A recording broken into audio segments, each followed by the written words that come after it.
Hello friends, my name is Julie Brock and I'm the current president of the Muse Board of Directors. I'm so glad you're with us and hope you enjoy tonight's program.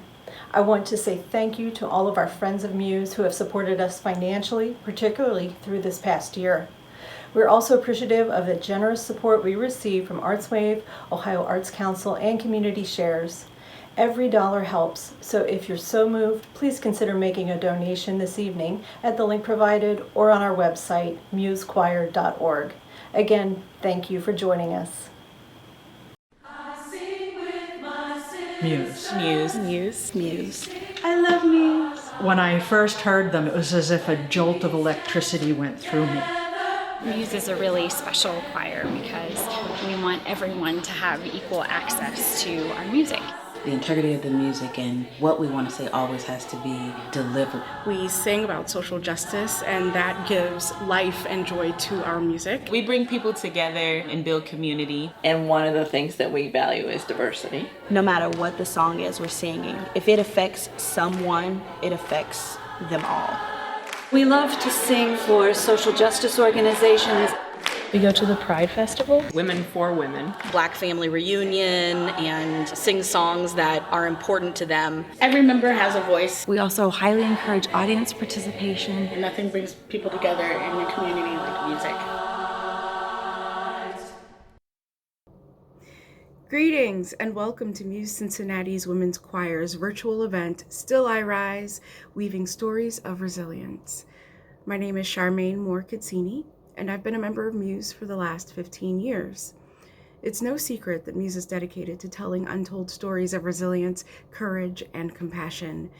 This year has been no different as we all faced a once-in-100 years global pandemic. There was a social uprising against racism, the likes of which we haven't seen in generations. We've experienced illness, loss of life, loss of income. We miss hugging our loved ones and gathering with our communities. We've been depressed, lonely, worried, and now hopeful as the COVID vaccine is more readily available. Somehow, through all of this, we've persevered, pivoted, and found ways to glow brilliantly. For the next hour, you'll hear stories of resilience from Muse members and founding mothers woven together by music director Jillian Harrison Jones through the lens of Muse recordings and videos. Let's hold this space together, lift each other up, and reflect on the power of this unique moment in time.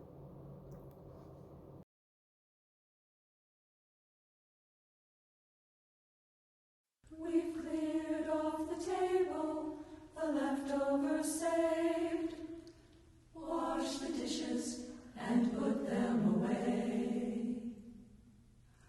I've told you a story and tucked you in tight at the end of your knockabout day.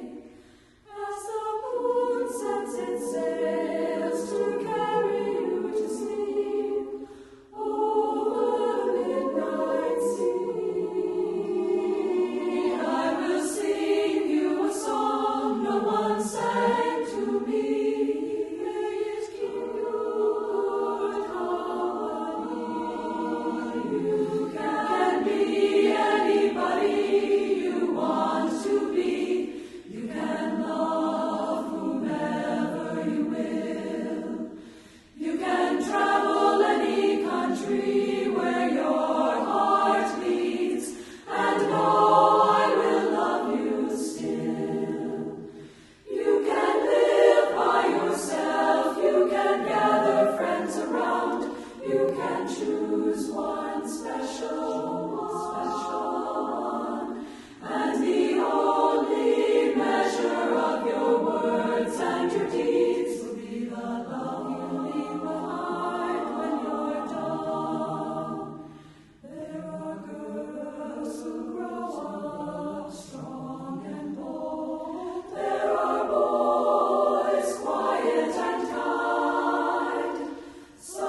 Thank you for joining us for a trip down memory lane as we revisit some of our favorite songs and memories about a choir that has touched us all in incalculable ways.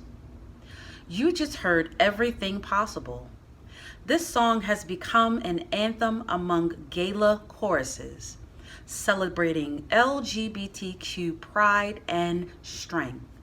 More specifically, those within the community being fully accepted and cherished by those who love them, no matter what. In 1984, Dr. Catherine Roma, pioneer of the feminist choral movement, breathed life into Muse Cincinnati's women's choir.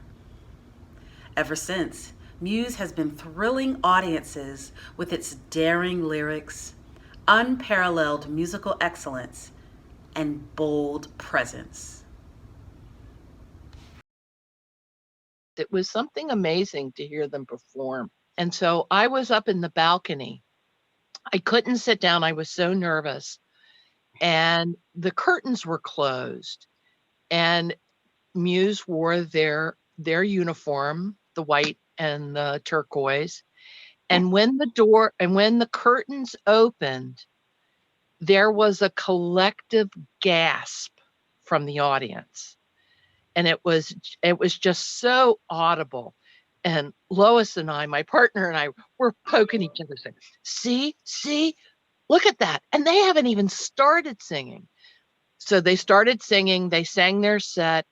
It was just the most magical thing I have ever witnessed. And it's still one of my most favorite memories of Muse.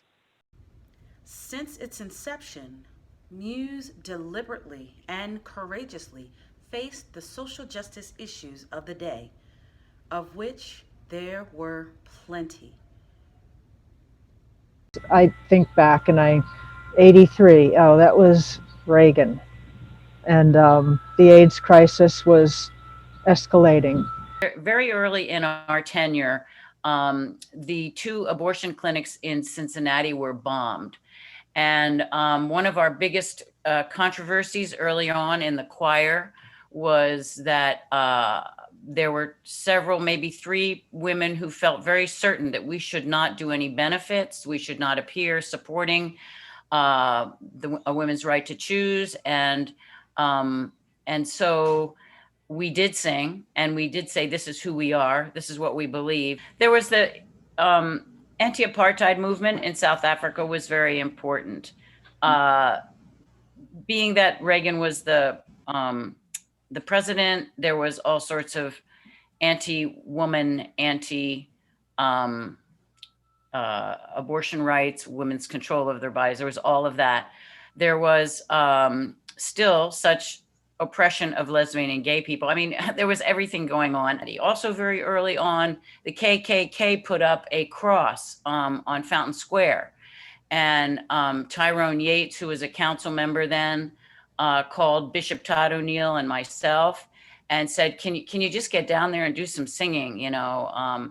So we were really on the front lines, you know, early on for things that were going on in Cincinnati.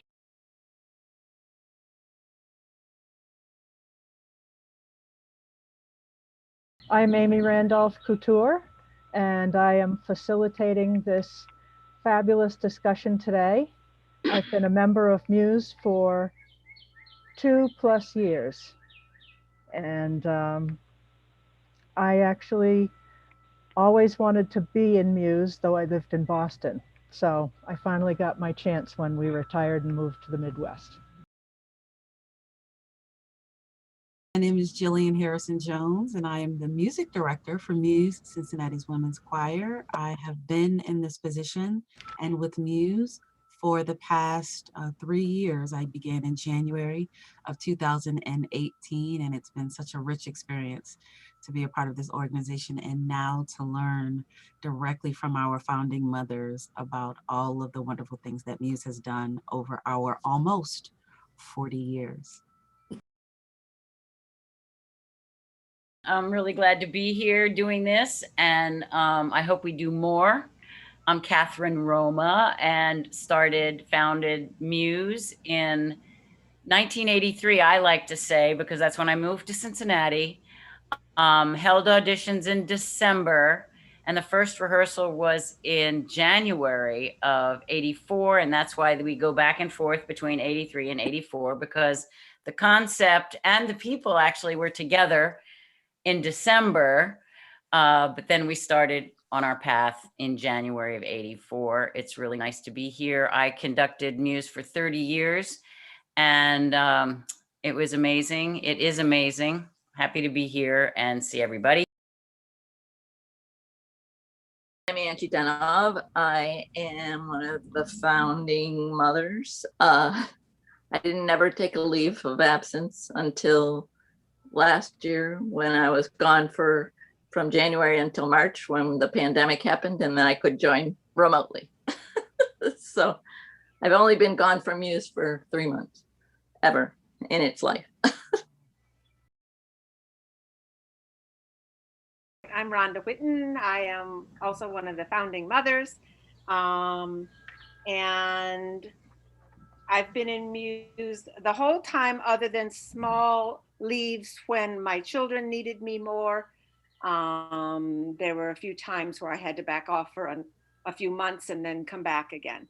So it's been great to be here. It satisfied 3 needs of mine. It satisfied my being with a wonderful group of women. It satisfied my need for music and singing, and it satisfied my need for expressing my beliefs. And so for me, it was the 3 important things in my life. It satisfied them all. So that's what's held me here the whole time. It's what helped me get started. It's what has held me here until today, and hopefully for many years hence. I'm Gilda Turner. I joined Muse, I guess, in January.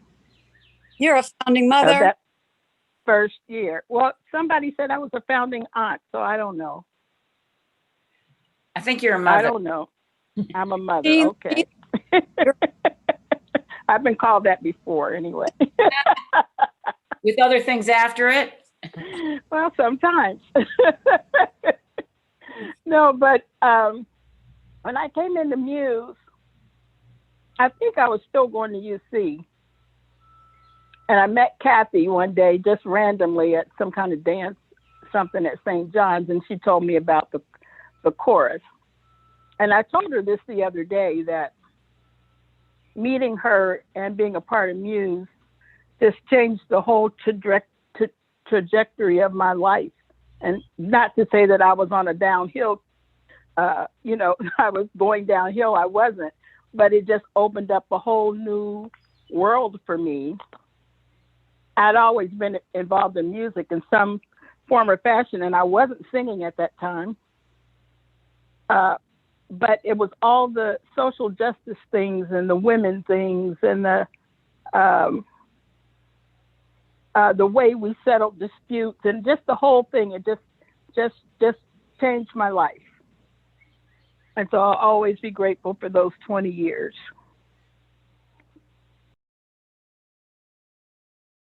I'm Diana, and I'm a founding mother of Muse. I was in a band together, a political rock and roll band in Cincinnati, and was being drawn into the women's music movement by going to the women's music festivals and seeing all these wonderful performers, being exposed to this new music and being just drawn into it. And then Kathy appeared and said, "We're going to do a choir." And it was like, yeah, let's go. So I was all in. I am Judy Herbold. I came into Muse when she was 7, and January, I'll never forget it. Began singing this. When I heard Muse, I thought, oh my God, I need to be there. That's exactly how I want to sing, a cappella. Perfect, everything, perfect pitch. The words was so unlike singing in a church choir. And like Rhonda, it filled my need to work hard to sing musical, beautiful music, powerful music. I cried so much when I first joined because the music spoke to my soul, to my story. I'm Estelle Riley. I'm one of the founding mothers of Muse, and I was first introduced to the choir at a coffee house for Crazy Ladies bookstore when Kathy came up to me and asked if we could make an announcement about the choir auditions. So we did, and I went to one of the auditions, and surprise, surprise, I got in. I wanted to have a women's choir of women who were lesbian, women who were straight, women who were bisexual. Those are the words we used at that time. It was really important for me to have women talking with each other across as many diversities as we could have. And so that's the way it started. What's unique to me about Muse and what I love about Muse and what's important to me about Muse is that we transgress boundaries. I wanted us to be musically excellent because I was obviously studying music. And I thought that the message, if it was about peace, if it was about social justice, if it was about being lesbian women and straight women together, united, that if we were amazing in how we sounded and that we loved who we were as a group, that we could communicate that way and we could reach people who maybe wouldn't listen to those words if somebody were speaking.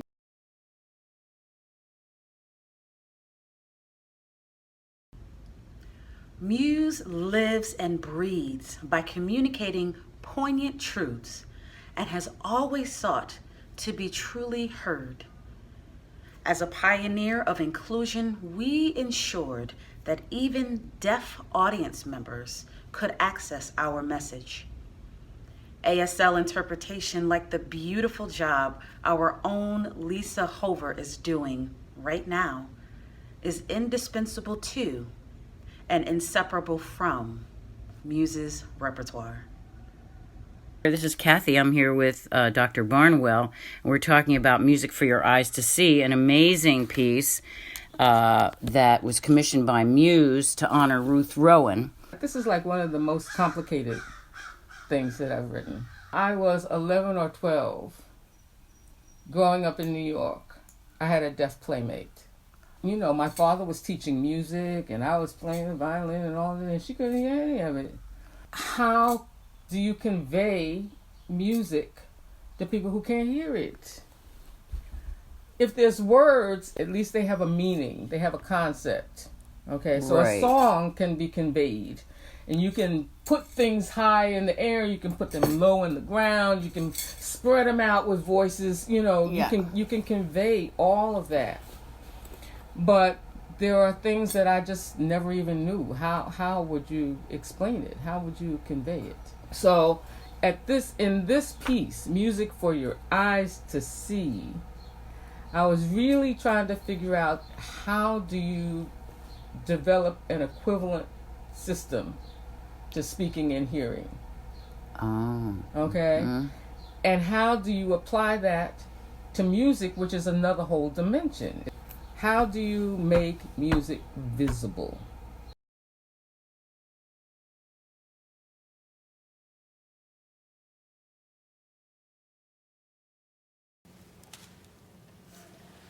Would you harbor me? Would I harbor you? Would you harbor me? Would I harbor you?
your spy?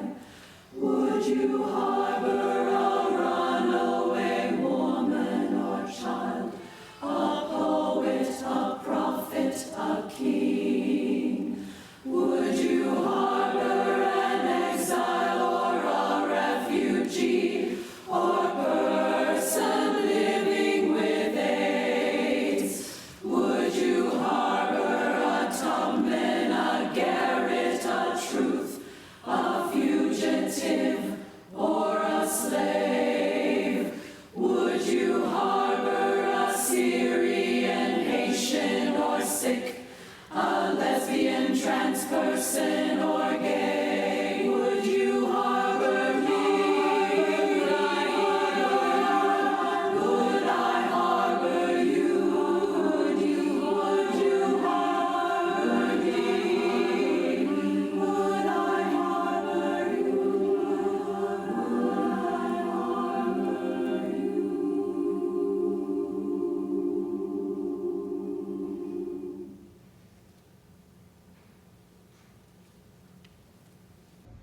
Would you consider taking in someone looking for safety from the chaotic world that persecutes them and threatens their very existence? There are millions who lack the privilege that you do, who are overlooked and passed by when all they need is an ally. Muse works diligently to assure that underprivileged individuals and communities have that ally, that they feel seen and heard. As a choir, we enter these communities to listen and to help tell their stories. Sure, we host large concerts, but we also do many small, more intimate performances called runouts. We usually sing 2 to 4 songs from our run-out repertoire, many that began as chants at civil rights rallies.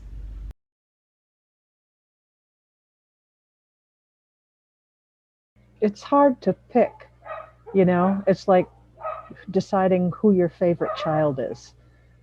The few songs that come to mind right away are the songs that tend to be some of the run-out songs, because I think that they are the ones that they're versatile enough to use for a number of different struggles, whether it be civil rights and anti-racism struggles, or anti-gay, moving forward, trans, a lot. There's a lot of struggles that it feels like. So I think of, keep on moving forward. We are going to keep on moving forward, never turning back. Never turning back is one I think of.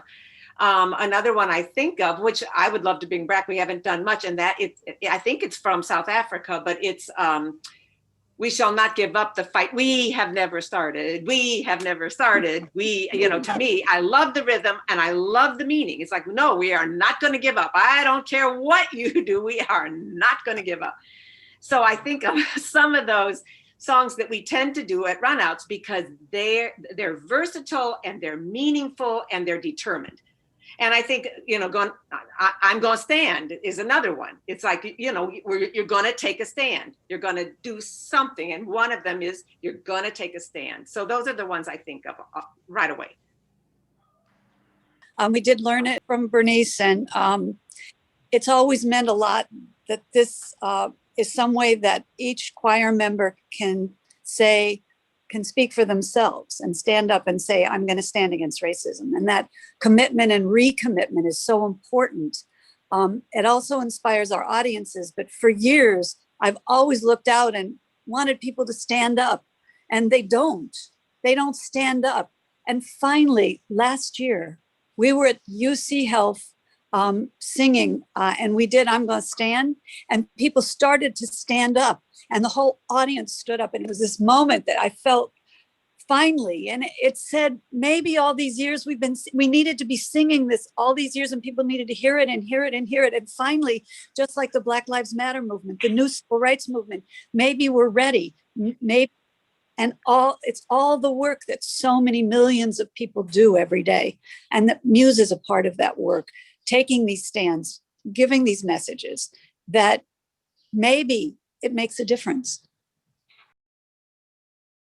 We will not bow down.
Like you, in early 2020, Muse endured the frustration and isolation of the COVID-19 pandemic.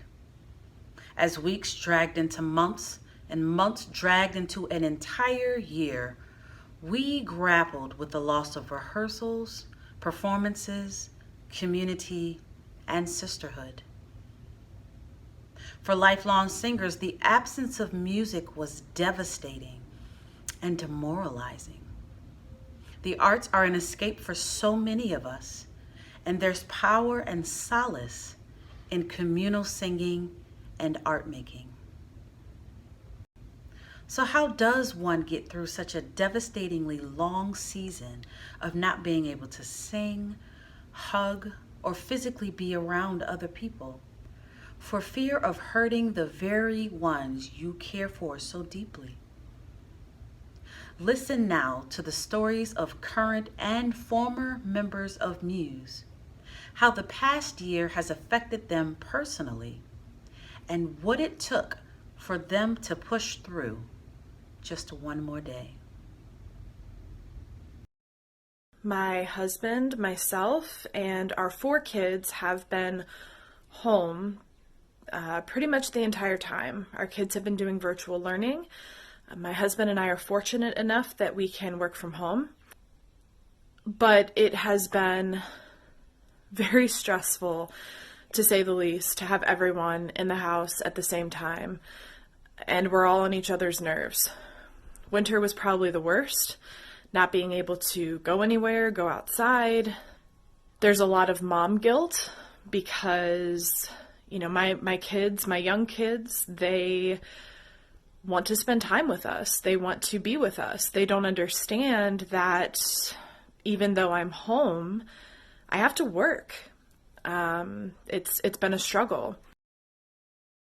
Hi, my name is Shelly, and I'm an intervention assistant at a elementary school here in Lebanon. Everybody was masked and socially distanced, and at times preparing for this seemed like a mountain just too high to climb. There were many tears of frustration and fear, and many of us thought that we wouldn't be there 2 weeks before the numbers would go up again, and we'd just have to go home anyway.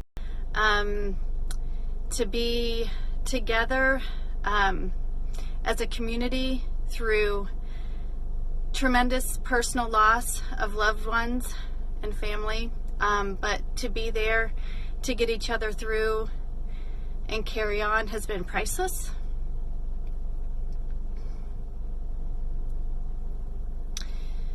To be there for kids who school is their safe place, and for kids who look forward to every Monday because that's the best part of their life.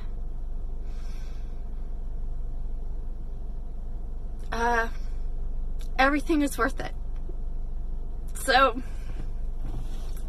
for you educators out there and learners, we made it. Here's to you. In whatever capacity you could do it, we're stronger together. And that's my lesson for this year.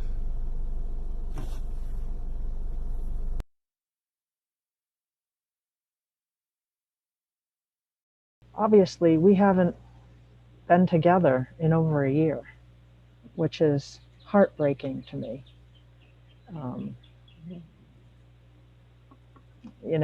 Zoom just doesn't cut it. What I've missed most is the sense of touch. I'm very much a hugger and a kisser, and that doesn't happen anymore. And I miss that. It was a real bummer. At first, for the first few months, we were just all snuggled in. And then after the 3rd or 4th month, it got to be depressing for me because I'm usually a very active person, and just sitting around, it was starting to get me down. No music was starting to get me down. I've sung by myself, I play the guitar and do the whole folky thing, but it's just not the same as singing with people and actually feeling the vibrations of other people's voices all together. It's just, it's something all unto itself. I realize I'm not singing at all. And that's just so unusual. I don't want to sing. That sounds funny, I guess, but I'm not driven to sing. I'm not inspired to sing. My life is very monotone. I feel things are monotonous. You do the same things over and over again. I'm hoping we can find some ways to inspire us all to start singing again, even if it's very minimally, just very minimum, just to find that voice again, to know it's still there, to, you know, to be with other people and hear their voices. I agree, Diana. I felt like my life was very predictable, even though after being in the house for 3 months, I started really going out more, being very careful because I needed to be around people. I needed just that energetic presence. I had a fantastic garden. All my plants just loved the attention I gave them. It was quite a year. But I missed my people and I missed making music because that's when I truly find my voice.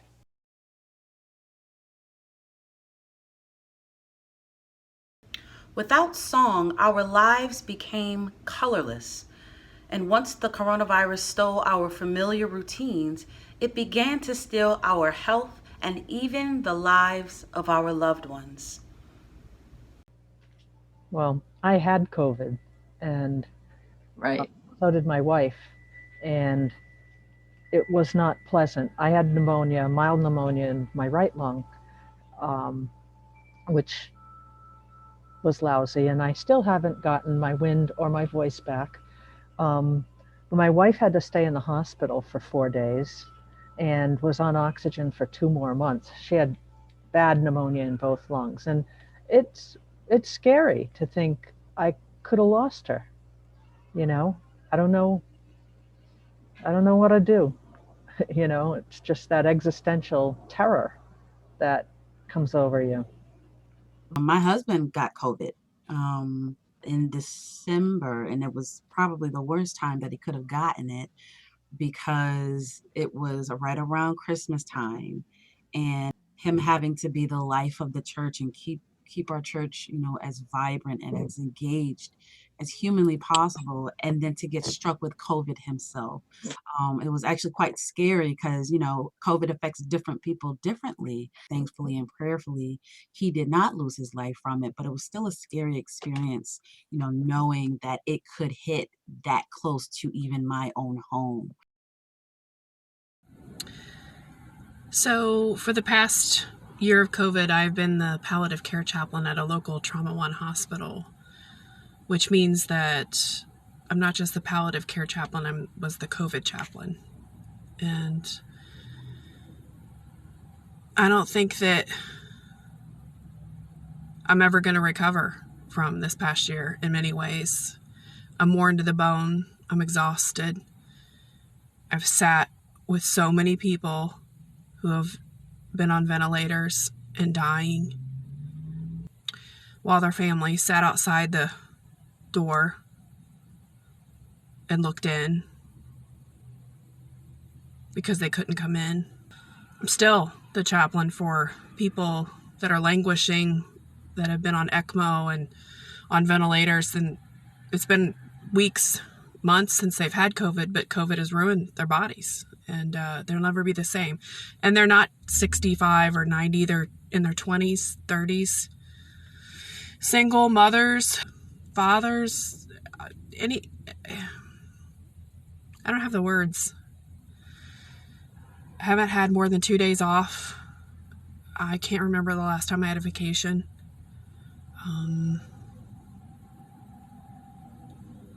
So when people say it doesn't exist or that it's not real, I can't. You know, Wanting Memories is a pretty amazing piece that I think has touched people because of it's about loss, but it's also about understanding that in that loss you have the ability to understand and move on. I think you're familiar with, people are familiar with Wanting Memories. You know, that you can see the beauty in the world through your own eyes. And that's a big deal. We had someone in our family who passed away due to, in part, COVID complications. And this person had not taken COVID very seriously. They weren't necessarily going out all over the place, but they weren't an advocate for wearing masks or social distancing and things like that. And then having them pass away in part due to COVID just unleashed so many conflicting emotions. The most obvious being sadness that they died. I don't want anybody to die. They were close to us. They were family. But then there was also anger because it was potentially preventable. And if they had taken it seriously, maybe they wouldn't have died. And then guilt for feeling angry at someone who has died. And death is always hard. But during COVID, I feel like it's almost even more difficult because typically when someone passes away, you get together, you eat, you comfort each other, your family comes together. And we couldn't do that because the family they all had COVID and we didn't. And so we couldn't be around them. The funeral was hard. Your first instinct is to cry together, to be in the same space together, and to have to keep our distance was very difficult, very hard. It's been Wanting Memories for me right now. And I have several friends who are going through really hard times with memory loss, dementia. And the number stands right now at 4 really strong, intelligent, dynamic women who are now faced with this reality. It's just unreal to me. And then I've lost a couple of friends during this pandemic time. And, you know, through cancer and other things. It's been hard. This year has really been hard. And, but that's the song that keeps coming back to me. I sing it with my sister friends. And that's been, I miss them. I miss singing with them.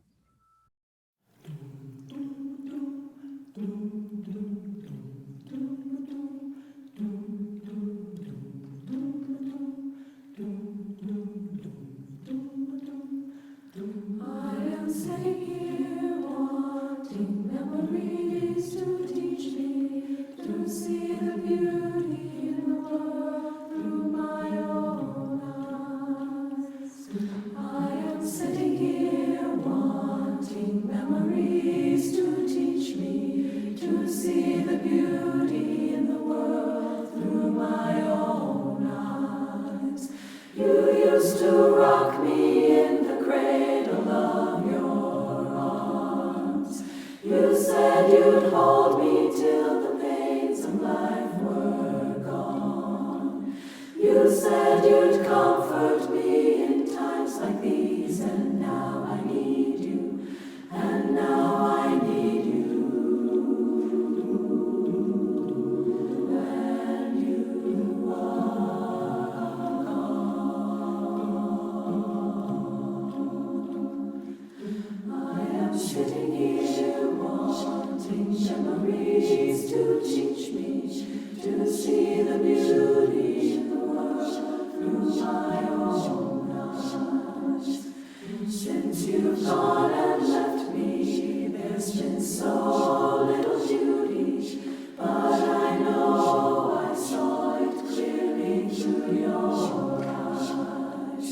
Now the world outside is such a cold and bitter place. Here inside I have few things that will console. And when I try to hear your voice above the storms of life, then I remember all the things that I was told.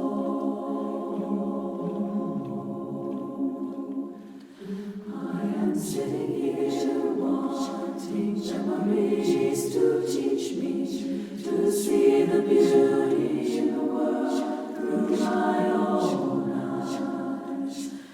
I am sitting here wanting memories to teach me to see the beauty in the world through my own eyes.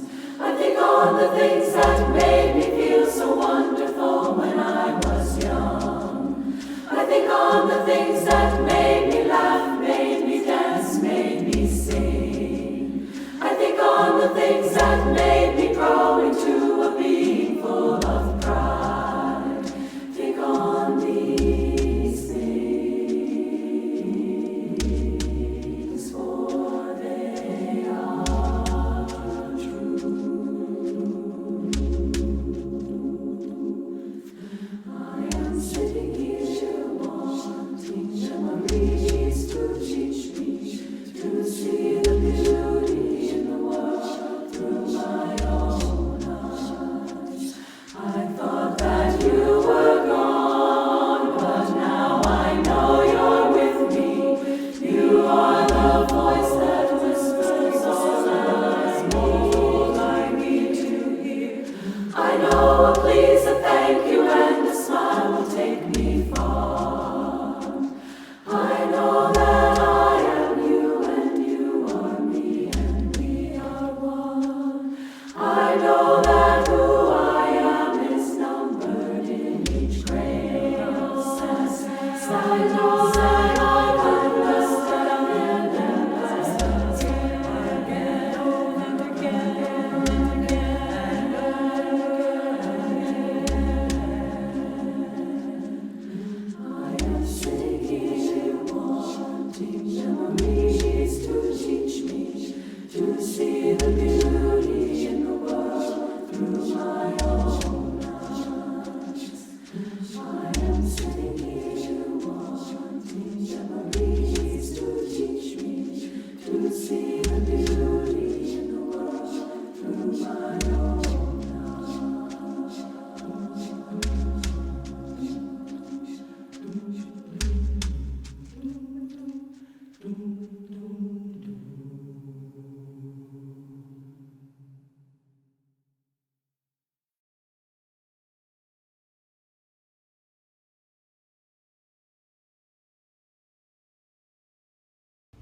Even as the pandemic affected us personally, we could not help but look beyond ourselves to see the disproportionate path of destruction that COVID-19 has ripped through communities of color. All that's been revealed in this coronavirus, this pandemic, all that's been stripped away, and so very obvious for us to see the, I'll use the word decadence, the deceit, all oppressions revealed. While the pandemic has affected the entire globe, there are communities that have suffered more than others.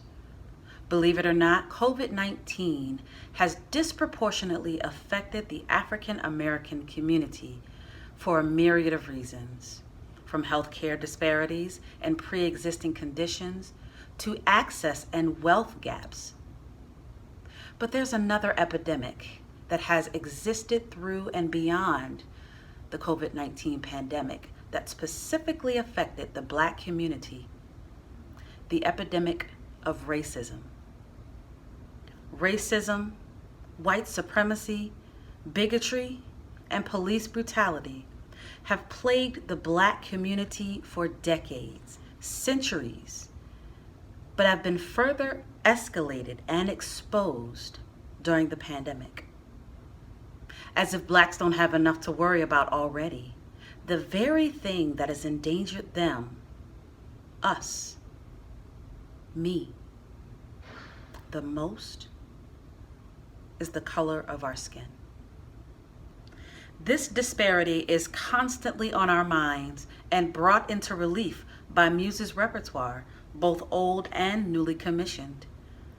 These songs display the ongoing suffering yet resilience of the African American experience.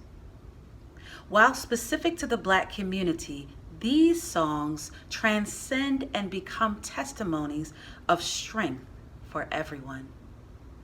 Even warriors of social justice through music, the founding mothers turned to Muse signature songs to help them remain resilient throughout the pandemic.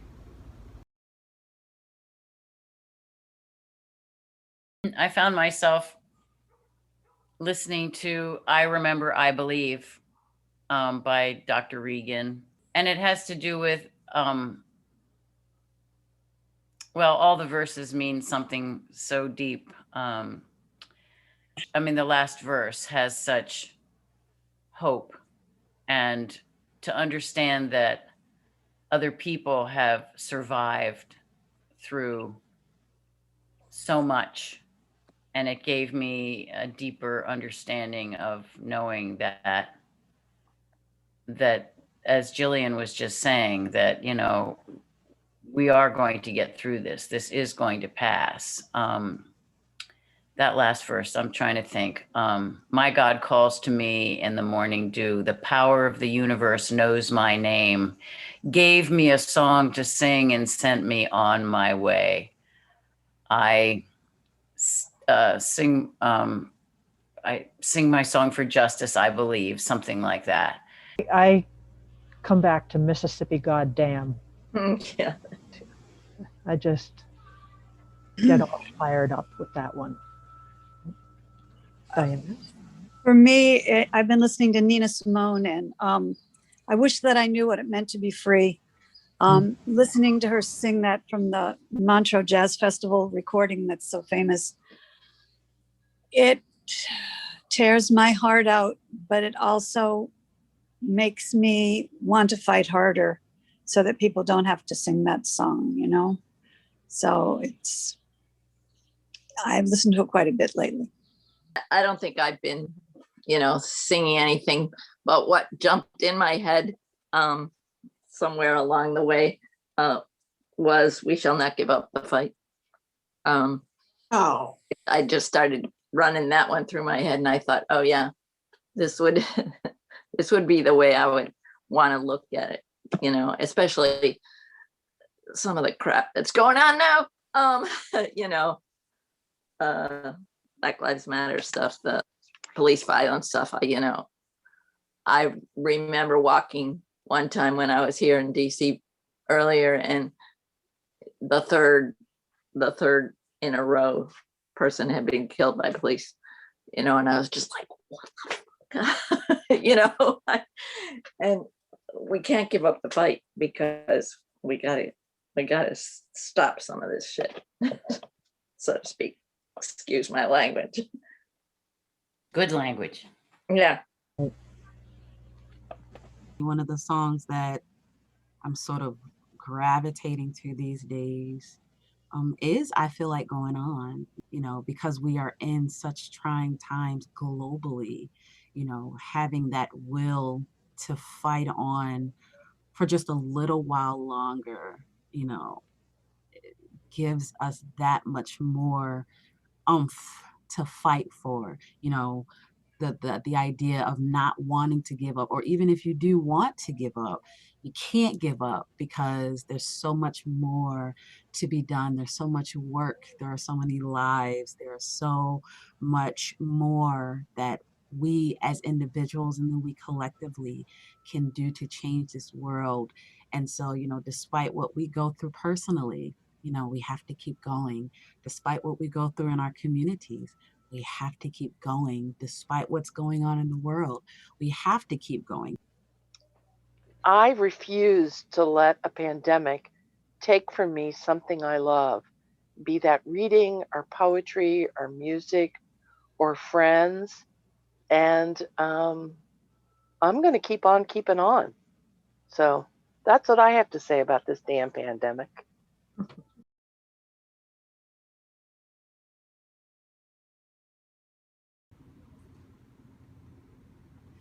I feel like going on. I feel like going on.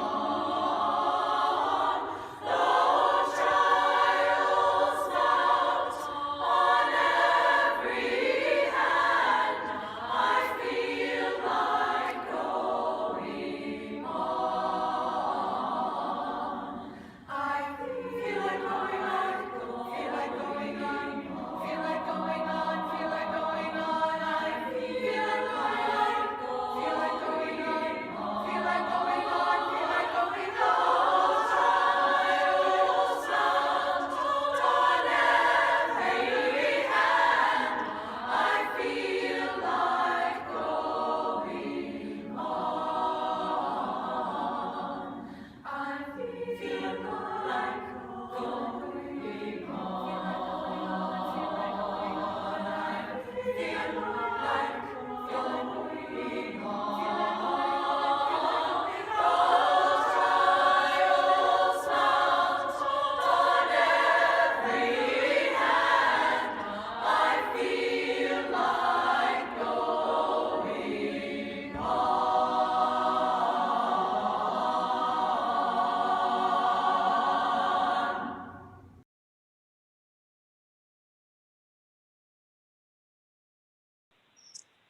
I hadn't thought about the Women Gather, but it is this people gathering to mourn those passing with COVID or this new gun violence, and to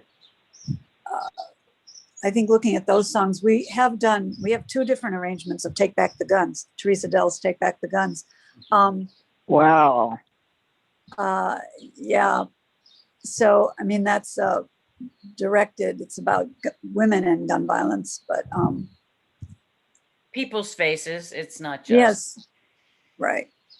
Take back the guns from people's faces. Take back the guns from our land. No more killing and no more killing. Too many places. Too many places, Yeah. Too much killing in too many places. Take back the guns from our land. It really usually an issue would then trigger. It's usually an issue, and then you think about, often it's our introductions that bring something that a spiritual that someone else might not think fit, and then you say, no, this is this healing sense we need. We put it against something that's very jarring, and then something that's healing. It's juxtaposing ideas. It's all those things that are what's so important in repertoire choice, I think. And I think that's the key to a lot of what Muse does. They'll take these songs, just heady songs, social justice and death and dying, and they put them in women's voices that makes them so strong, so poignant, that you're not just hearing them, you're becoming them. And I think that that's what Muse's music has always done for me. One of the things that we've done to support each other is to sing Sisters You Keep Me Fighting. And for me, Yes. that song represents so much because we have sung it in so many different ways. We've sung it for people who've had really important loved ones die. We have sung it where someone is going in for surgery or just discovered they had cancer or is having to move, whether it's a positive thing or a negative thing. But it's like that song to me, not only do we sing it to other women, but in Muse, we gather in a circle and we hold hands and we sing that song for each other because we know how hard it is to go through some of these things and that we're there for them.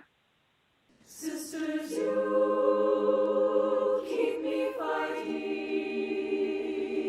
You keep me strong. The struggle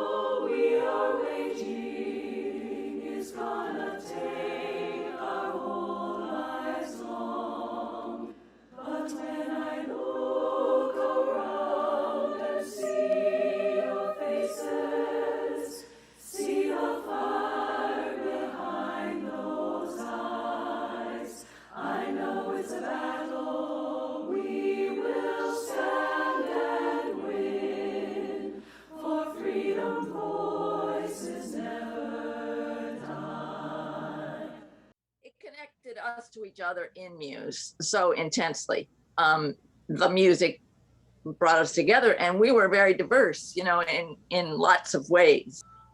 In our early performances, we garnered fans that are still with us, and that we made that connection with our audience. And so, and we made new fans when we brought new people in, but the old fans still stayed with us. I was thinking about Everything Possible, that Fred Small song.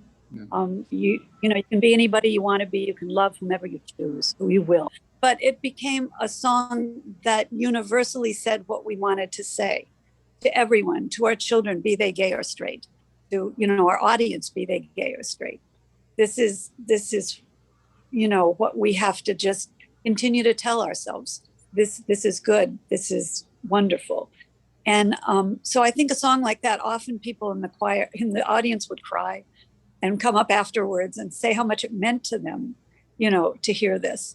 And that so I think that we, as Muse have often said, we want our concerts to educate, to, heal, to, to get people to feel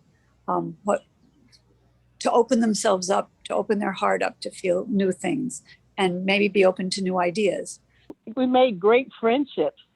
I mean, even after 40 years, there are people that, are still my really close friends that I, talk to often or daily. I don't know. It was just it changed. Like I said, it changed my life. I entered it. I was a new lesbian. So, from that standpoint, it was good. And then, but it changed my whole outlook, of the way I lived my life. I don't know if that makes any sense to anybody else, but it was a pivotal point for me, and I'm glad that I took that road. Freedom voices never die. Freedom voices speak across generations through art, music, and storytelling. Freedom voices speak in despite of and because of ongoing tragedies, from systemic racism to the global pandemic. Each song that was sung tonight and each story that was told has inspired strength, courage, and resilience. It's through the wisdom of our founding mothers that Muse maintains our freedom voice, and through music, we are able to share our voice with you. Thank you to Kathy, Amy, Angie, Diana, Estelle, Gilda, Judy, Rhonda, and Shelley for sharing your stories tonight. Thanks to our ASL interpreter, Lisa Hover, for making these stories come alive for all of our fans. I also have much gratitude to our Muse contributors and friends of Muse who made this virtual event possible. Most importantly, I want to thank you for holding this space for us all to be in community together. Thank you.